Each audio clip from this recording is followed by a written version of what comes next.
I'm saying that teaching children, minors, about this is disgusting. You don't think any people are like born, quote unquote, in the wrong body? No, I don't agree. No? The fantasies of unloading a revolver into the head of any white person that got in my way. What the fuck? Hey everybody, welcome back. Thanks for watching. I finally got a break from the kids so that I could share 3 of the videos that I find most entertaining and baffling over the course of the last few days. Starting with an insane video of a so-called teacher being confronted by a parent for teaching his son about butt plugs. Barf! We all know how crazy it's gotten, but you just have to see this for yourself. On butt plugs. And I said that I think that in high school groups, where unfortunately we know that students are having sex, and that I think that safe sex is always important, safe sex practices are always important, and that is a type of, that's queer sex, so that's not heteronormative sex, and then you called it disgusting.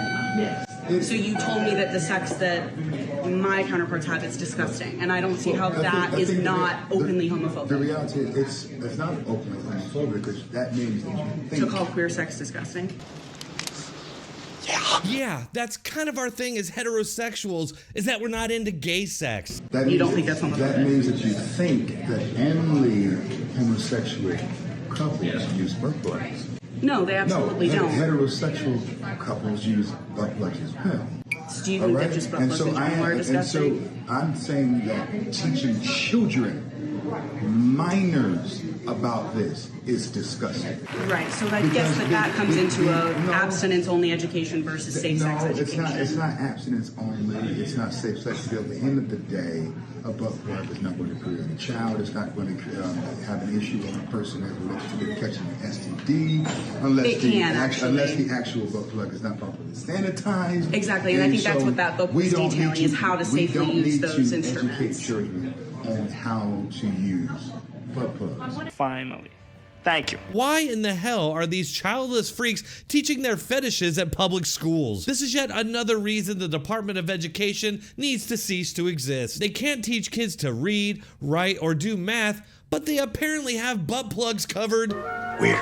All right, now this next clip comes from back in 2021, but I think it's highly relevant right now because I've been debating with several people about the Austin Metcalf murder and how I think it's very possible that this reflects the fact that our institutions are literally teaching and promoting anti-white hatred at an educational level. And to prove that point, here we have Yale, one of America's top 5 universities, incited this actual psychopath to recount her fantasies about unaliving white people. Well, that's great. That's just great, man.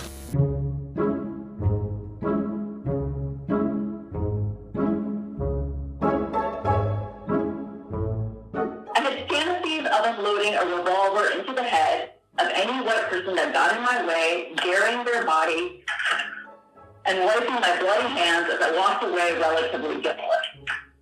With a bouncing my step, like I did the world a fucking favor. This is the cost of talking to white people at all. The cost of your own life as they suck you dry. There are no good apples out there. White people make my blood boil. Psychological predicament, because white people feel that we are blaming them when we bring up race. They feel that we should be thanking them for all that they have done for us. They are confused, and so are we. Can you hear me okay? Message received loud and clear. We keep forgetting that directly talking about race is a waste of our breath. We are asking a demented, violent predator who thinks that they're a saint or a superhero to accept responsibility. It ain't gonna happen. They have 5 holes in their brain. It's like banging your head against a brick wall, just like sort of not a good idea. We need to remember that directly talking about race to white people is useless because we're at the wrong level of conversation. Addressing racism assumes that white people can see and process what we are talking about. They can't. That's why they sound demented. They don't even know they have a mask on.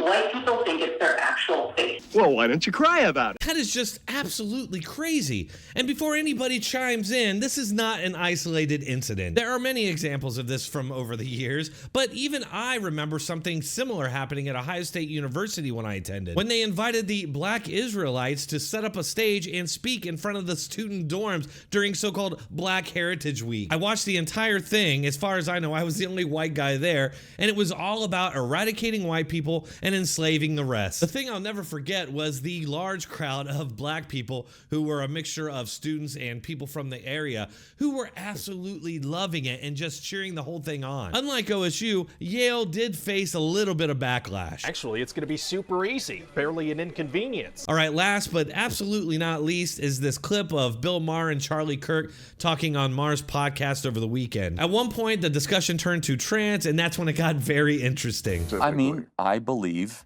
that transgenderism is a mental disorder. Yeah, obviously. As it was, diagnosed in the So you don't think any people are like born, quote unquote, in the wrong body? No, not really, no. No, I don't agree. No? Did I stutter? I think people might think they are born in a different body, but I believe it to be a mental disorder, as most of clinicians did up until the last 5 or 10 years. Well, this is another one where the woke hates me. I mean, I did a whole thing on how I think, and we do disagree on this, by the way, because I do think there is such a thing as being born in the wrong body. Well, that's because you're an idiot. Okay, fine, Bill, that's what you believe. But let's not mince words here about the fact that it's something like a religious belief, which is weird coming from a guy who's known for being anti-religion. Look, if you're an adult and you want to call yourself trans, fine. This is America, and I support your right to be weird. However, I do not subscribe to any zany belief that a person can be born in the wrong body. Are we imagining a conveyor belt of souls like in Dragon Ball Z? And sometimes these cloud puffs get mistakenly put in the wrong body due to a breakdown of standard operating procedure? Yes. Crazy. How could you even know that you're in the wrong body if you have absolutely no concept of what it's like to be in a body other than the one you're in? That's true.